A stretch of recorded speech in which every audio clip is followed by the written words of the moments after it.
아, 설날에 외국어 좀 하지 마요. 괜히 있어 보이려고. 그 말이 그날 제 인생을 다시 열어줄 줄은 그때는 정말 몰랐습니다. 저는 올해 62입니다. 설 명절이 다가오면 솔직히 말해 기대보다 각오부터 하게 되는 나이가 됐습니다. 왜냐하면 명절이라는 게 말이죠. 가족이 모이는 날이라고 하지만 저한테는 늘 시험 보는 날 같았거든요. 며느리로서 얼마나 잘하는지, 얼마나 말없이 일하는지, 얼마나 순종적인지를 평가받는 날 말입니다. 그런 날이 30년째 반복되고 있었습니다. 새벽 4시 알람이 울리기도 전에 눈이 떠졌습니다. 천장을 보니 희미한 빛이 창문 틈으로 새어 들어오고 있었습니다. 겨울 새벽에 차가운 공기가 이불 위로 느껴졌습니다. 허리를 일으키는 순간 아 소리가 절로 나왔습니다. 아이고, 하지만 소리 내면 안 되죠. 옆에서 자고 있는 남편이 깰 수도 있으니까요. 오늘은 설날입니다. 며느리로서 또 하루를 버텨야 하는 날이니까요. 천천히 일어나 거실로 나왔습니다. 어둠 속에 에서 벽을 더듬어 거실 불을 켰습니다. 환한 불빛이 텅 빈 거실을 비췄습니다. 부엌으로 가서 냉장고 문을 열었습니다. 전날 밤 미리 꺼내둔 고기 봉지가 보였습니다. 해동이 다 됐는지 손으로 만져봤습니다. 아직 조금 차가웠습니다. 싱크대 옆 시계를 봤습니다. 새벽 4시 10분. 시댁에는 8시까지 가야 합니다. 그 전에 제가 미리 준비해야 할 것들이 있었습니다. 앞치마를 꺼내려고 옷장을 열었을 때였습니다. 옷장 구석 오래된 상자 뒤편에서 낡은 서류 봉투 하나가 눈에 들어왔습니다. 손을 뻗어 그걸 꺼냈습니다. 먼지가 조금 묻어 있었습니다. 손으로 털어내고 봉투를 열었습니다. 영문 계약서 몇 장, 외국 명함들, 그리고 옛날 제 명함, 김영숙, 인터내셔널 트레이드 코오더네이터. 한때는 제가 그걸 들고 비행기를 타던 사람이었습니다. 회의실에 앉아서 외국 바이어들과 계약 조건을 협상하던 사람이었습니다. 하지만 그건 30년 전 이야기입니다. 결혼하고 나서 시어머니가 말씀하셨죠. 여자가 밖에 나가서 일하면 집안이 편할 리가 없어. 남편 내조가 우선이지. 그래서 그만뒀습니다. 제 일을, 제 커리어를, 제 이름을. 그리고 30년 동안 저는 그냥 며느리 아내 엄마로만 살았습니다. 명함을 다시 봉투에 넣으려는데 손이 떨렸습니다. 왜일까요? 그냥 옛날 일인데, 다 지나간 일인데. 그때 휴대폰이 울렸습니다. 신우이였습니다. 형님, 오늘 8시까지 오시죠? 차례상 준비해야 하니까 일찍 와주세요. 저는 애들 데리고 좀 늦게 갈 것 같아요. 전화를 끊고 나서 한숨이 나왔습니다. 저는 서류 봉투를 다시 옷장 깊숙이 넣었습니다. 그리고 앞치마를 꺼냈습니다. 명절에 외국어 좀 하지마. 이미 여러 번 들은 말이었거든요. 아침 7시 반. 짐을 싸서 현관을 나섰습니다. 겨울 아침 공기는 칼같이 차가웠습니다. 입김이 하얗게 나왔습니다. 손이 시려서 주머니에 넣고 걸었습니다. 남편과 함께 버스를 2번 갈아타고 시댁에 도착했습니다. 8시 정각이었습니다. 문을 열자마자 기름 냄새, 고기 삶는 냄새,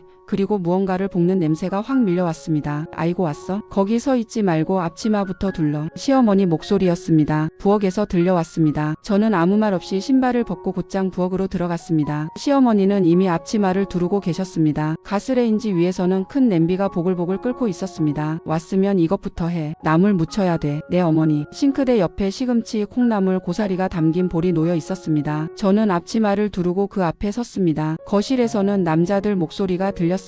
형님, 올해는 경기가 어때요? 시동생 목소리였습니다. 남편의 남동생이죠. 그럭저럭이지 뭐. 요즘 다들 힘들잖아. 남편이 대답했습니다. 그게 말이죠. 이번에 처남댁 오빠가 외국 거래건이 있다고 하던데요. 아 그거? 그 집은 그냥 외국 나가서 몸쓰는 일 하는 거지 뭐. 시어머니가 거실 쪽을 보며 말씀하셨습니다. 그러고는 웃으셨습니다. 저는 뒤돌아서서 도마 위에 나무를 올렸습니다. 손이 잠깐 멈췄지만 아무 말도 하지 않았습니다. 칼을 들고 나무를 썰기 시작했습니다. 칼소리만 부엌에 울렸습니다. 아침 7시부터 저는 부엌에서 나오지 못했습니다. 전 부치기, 나물 무치기, 국 끓이기, 잡채 볶기. 손은 쉴 새 없이 움직였습니다. 허리는 점점 아파왔습니다. 하지만 앉을 수가 없었습니다. 왜냐하면 제가 앉으면 시어머니가 말씀하시거든요. 아직 젊은데 벌써 피곤해? 저는 이제 62입니다. 젊지 않습니다. 하지만 시어머니 앞에서는 늘 젊은 사람이었습니다. 9시쯤 시누이가 도착했습니다. 어머니, 제가 도와드릴게요. 그렇게 말하고는 앞치마를 두르는 척하더니 곧 거실로 가버렸습니다. 아, 애들이 좀 시끄러워서요. 제가 좀 봐야겠어요. 그러고는 소파에 앉아서 핸드폰을 보기 시작했습니다. 저는 계속 전을 붙였습니다. 기름이 튀어서 손등에 닿았습니다. 뜨거웠습니다. 하지만 소리 내지 않았습니다. 그때 남편이 부엌으로 들어왔습니다. 여보 힘들어? 아니 괜찮아. 당신은 원래 이런 거 잘하잖아. 우리 엄마가 늘 칭찬하시던데. 그렇게 말하고는 웃으면서 다시 거실로 갔습니다. 그 말이 왜 그렇게 서늘했는지 모릅니다. 원래 잘한다고요? 제가 원래부터 이런 일을 잘했을까요? 아니요. 저는 배웠습니다. 30년 동안 큰 며느리로 살면서 말없이 일하는 법을, 참는 법을, 보이지 않는 사람이 되는 법을. 10시가 되자 차례상을 차리고 차리기 시작했습니다. 시어머니가 하나하나 위치를 지정하셨습니다. 저는 여기, 나물은 여기, 과일은 여기. 잘못 놓으면 다시 고쳐야 했습니다. 아니 그게 아니라 이렇게 놓는 거야. 30년 했으면 이제 알아야지. 네 어머니. 차례상이 다 차려지자 남자들이 거실로 모였습니다. 저와 시누이 그리고 시어머니는 부엌 입구에 서서 차례를 지켜봤습니다. 절을 하고 술을 따르고 음식을 올리는 동안 저희는 그저 서 있었습니다. 차례가 끝나고 상을 치웠습니다. 다시 제 일이었습니다. 11시쯤 시누이 남편의 동선에 가족들이 도착했습니다. 그러니까 제 남편 입장에서는 처남댁 식구들이죠. 현관문이 열리고 목소리가 들렸습니다. 새해 복 많이 받으세요. 뭐 왔어요? 어서 들어오세요. 거실이 갑자기 북적였습니다. 저는 부엌에서 과일을 씻고 있었습니다. 사과, 배, 귤. 하나씩 흐르는 물에 씻어서 접시에 담았습니다. 거실에서 남자들 목소리가 커졌습니다. 요즘 사업은 어떠십니까? 덕분에 잘 되고 있습니다. 이번에 동남아 쪽하고 계약건이 하나 있어서요. 처남댁 오빠가 말했습니다. 오 그래요? 수출이요? 네, 그쪽에서 우리 제품을 좋아해서요. 시동생이 관심 있다는 듯이 물었습니다. 그런 거래는 어떻게 하는 겁니까? 계약서 같은 것도 복잡하겠네요. 뭐 그렇죠. 영문 계약서니까 번역도 해야 하고 조항도 꼼꼼히 봐야 하고. 저는 과일 접시를 들고 거실로 나갔습니다. 테이블 위에 조용히 접시를 내려놓으려는데 계약서라는 말이 귀에 들어왔습니다. 그리고 저도 모르게 한마디가 입 밖으로 나왔습니다. 아, 그건 계약서 조항을 좀 더 보셔야 할 것 같아요. 특히 페이먼트 텀즈 부분이요. 순간 거실이 조용해졌습니다. 모두가 저를 쳐다봤습니다. 시어머니가 어색하게 웃으며 말했습니다. 외국어 좀 하지마. 잘난 척은 분위기 깨잖아. 옆에서 누군가 킥킥 웃었습니다. 맞아요. 여기 다 우리끼리인데 괜히 있어 보이려고. 시누이였습니다. 소파에 앉아서 저를 보며 웃고 있었습니다. 저는 아무 말도 하지 못했습니다. 그냥 고개를 숙이고 다시 부엌으로 돌아왔습니다. 손이 떨렸습니다. 얼굴이 뜨거웠습니다. 오후가 되자 본격적인 술자리가 시작됐습니다. 남자들은 거실 테이블에 둘러앉아 소주잔을 기울였습니다. 남편, 시동생, 시누이 남편 그리고 처남댁 오빠. 여자들은 부엌에서 안주를 만들었습니다. 파전 부쳐, 김치전 부쳐, 고기 더 구워. 계속 일손이 바빴습니다. 거실에서는 점점 목소리가 커졌습니다. 형님 한 잔 더 하시죠. 그래 명절인데. 술잔이 오가고 이야기도 무르익었습니다. 그런데 요즘 젊은 사람들은 명절 또 안 지키려고 한다니까요. 그러게 말이야. 전통이 뭔지도 모르고. 우리 때는 안 그랬는데 말이야. 그때 시동생이 처남댁 오빠 쪽을 보며 말했습니다. 아까 말씀하신 동남아 계약건 그거 성사되면 좋겠네요. 고맙습니다. 근데 솔직히 좀 걱정이에요. 왜요? 통역 문제가 있어서요. 현지 언어도 그렇고 계약서 용어도 좀 어렵고. 아, 그럼 전문 통역사를 쓰셔야죠. 그게 비용이 만만치 않아서요. 남자들은 계속 그 이야기를 했습니다. 저는 부엌에서 설거지를 하면서 그 대화를 듣고 있었습니다. 손은 자동으로 움직였습니다. 그릇을 씻고 헹구고 물기를 닦고. 하지만 마음 한편에서는 무언가가 꿈틀거렸습니다. 제가 할 수 있는데, 제가 그 일을 10년 넘게 했는데, 제가 그쪽 언어도 할 수 있는데. 하지만 입을 열 수가 없었습니다. 왜냐하면 이미 한 번 말했다가 비웃음을 샀으니까요. 술자리가 한창일 때였습니다. 시동생이 술잔을 들며 말했습니다. 명절인데 그런 전문적인 얘기는 알아듣는 사람끼리만 합시다. 그리고 저를 보며 덧붙였습니다. 형님은 그냥 음식이나 더 드세요. 오늘 수고 많으셨어요. 그 말에 손에 들고 있던 행주가 조금 흔들렸습니다. 하지만 저는 고개를 숙였습니다. 네, 그때 제 아들이 제 옆으로 왔습니다. 이미 대학생이 된 큰아들이었습니다. 엄마는 예전에 뭐 하셨어요? 할머니가 엄마는 원래 일 잘한다고 하셨는데. 갑자기 조용해진 거실. 모두가 저를 쳐다봤습니다. 저는 아들을 보며 말했습니다. 나중에 말해줄게. 왜요? 지금 말해주세요. 나중에. 그 말이 왜 그렇게 가슴을 찢었는지 모릅니다. 제 아들에게조차 제 과거를 말할 수 없다는 게, 아니 말하고 싶지 않다는 게. 왜냐하면 이 자리에서는 그게 인정받지 못할 테니까요. 아들은 실망한 얼굴로 다시 거실로 갔습니다. 저는 부엌 싱크대에 기대섰습니다. 물을 틀어서 손을 씻었습니다. 찬물이 손을 타고 흘렀습니다. 거울에 비친 제 얼굴을 봤습니다. 지친 얼굴, 주름진 얼굴, 그리고 텅 빈 눈. 이게 저였습니다. 30년 동안 제가 만들어온 제 모습이었습니다. 술자리가 무르익을 때쯤이었습니다. 처남댁 오빠의 휴대폰이 울렸습니다. 잠깐만요. 전화 좀 받겠습니다. 그분은 일어나서 현관 쪽으로 가셨습니다. 거실이 조용해졌습니다. 남자들은 술잔을 기울이며 기다렸습니다. 몇 분 후 처남댁 오빠가 돌아왔습니다. 얼굴이 굳어 있었습니다. 무슨 일이세요? 지금 현지 쪽에서 연락이 왔는데 통역이 안 돼서 계약이 깨질 수도 있대요. 뭐라고요? 계약서 조항 중에 하나가 오해가 생겨서 지금 당장 정확하게 설명을 해야 하는데. 시어머니가 물었습니다. 그럼 어떡하려고요? 통역사를 급하게 구해야 하는데 설날이라 다들 연락이 안 되고. 거실 분위기가 무거워졌습니다. 시동생이 말했습니다. 그거 큰일인데요. 계약 금액이 크지 않습니까? 네, 솔직히 이번 건이 성사 안 되면 회사가 좀 어려워질 수 있어요. 처남댁 오빠는 다시 전화를 걸었습니다. 여보세요? 네, 지금 방법을 찾고 있습니다. 조금만 기다려주세요. 기다려주세요. 하지만 전화 너머에서는 계속 뭔가를 재촉하는 것 같았습니다. 그때였습니다. 제가 말했습니다. 잠깐만요. 모두가 저를 봤습니다. 저는 천천히 부엌에서 나와 거실로 걸어갔습니다. 제가 해볼게요. 네? 처남댁 오빠가 어리둥절한 얼굴로 저를 봤습니다. 저 그쪽 언어 할 수 있습니다. 시어머니가 웃으며 말했습니다. 아니 갑자기 무슨 소리야? 형님이 그런 거 할 줄 알아? 하지만 저는 처남댁 오빠를 보며 말했습니다. 전화 주세요. 처남댁 오빠는 잠시 망설이다가 전화기를 제게 건넸습니다. 저는 전화를 받았습니다. 그리고 외국어로 말하기 시작했습니다. Hello, this is Kim 영숙 speaking on behalf of the company. I understand the RES been a misunderstanding regarding close 7 of the contract.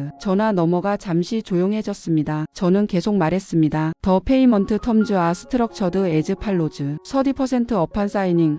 50% upon delivery and the remaining 20% within 30 days of installation completion. The confusion seems to be regarding the definition of completion. 거실의 모든 사람들이 저를 쳐다보고 있었습니다. 입을 벌린 채로, 술잔을 든 채로, 얼어붙은 채로. 저는 계속 설명했습니다. Completion is defined as the point when the installation is verified by both parties.